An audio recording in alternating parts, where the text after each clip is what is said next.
E não está cortando, né? Efetivamente não está, porque as despesas, por exemplo, com o custeio da máquina e do aparelho estatal, vem crescendo.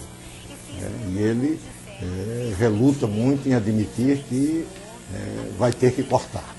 Muito do que ele jogou para compromissos futuros, com essa crise ele vai ter que paralisar. Por exemplo, alguns desses aumentos que ele deu, eu não sei onde é que ele vai arranjar tanto dinheiro, porque Lula também, nisso daí, ele é completamente irresponsável. Ele fala de 1 milhão de casas, porque começou de 200, achou pouco, entrou para 500, foi para 1 milhão. Já tinha feito em fevereiro de 2006 a promessa também de 600 mil casas. Não construiu nenhum, né? Mas isso pouco importa.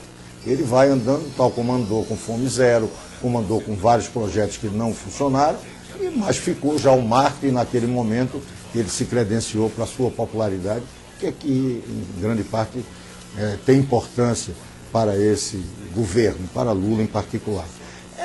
O corte que seria necessário fazer, ele não está fazendo, até porque ele faz pontualmente. Ele faz respondendo a determinadas pressões, a determinados interesses, mas não é uma intervenção na crise a partir de uma visão sistêmica do que é que tem que ser feito. Não, ele, por exemplo, discutir a questão da carga tributária, das concessões que devam ser feitas, ele leva em consideração o lobby da indústria automobilística. Não é que não tem importância, ela tem um efeito significativo na economia brasileira, mas não pode ser tratada isoladamente, até porque gera isso.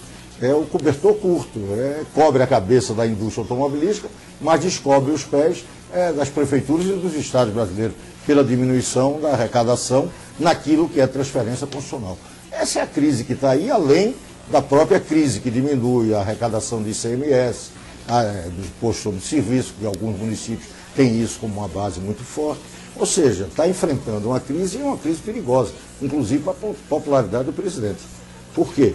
Porque foram os municípios, particularmente os municípios, muito importantes nesse período da bonança. Uma bonança que não vamos nos esquecer sempre de dizer. Uma bonança medíocre, porque o Brasil não teve a capacidade de aproveitar todas as oportunidades que foram dadas por essa economia em expansão, a economia internacional. O Brasil teve um desempenho medíocre, pouco crescimento, aproveitou muito pouco, beneficiou-se do cassino, que éramos talvez o melhor endereço dos cassinos mundiais. O Brasil era aquele mais atrativo, e com isso as benesses que aqui gerava clima de euforia ofuscaram um pouco a ideia de que reformas precisavam ser feitas, talvez aproveitar mais oportunidade. Falou-se num determinado momento política industrial, como avançarmos na questão da ciência e tecnologia, e esse governo sempre foi de uma tremenda dificuldade para enfrentar isso, particularmente na sua concepção, influenciada por setores da igreja, que em grande parte fundaram e são fundamentais na própria estrutura partidária do PT. E essa visão é uma visão profundamente equivocada, porque a visão religiosa que empaca no PAC, não tem nada a ver, mas empacar de parar, na ideia da ciência, do avanço do conhecimento, é sempre um conflito. A história da humanidade tem esse conflito. E o governo Lula, a nível menor, teve esse conflito e não resolveu.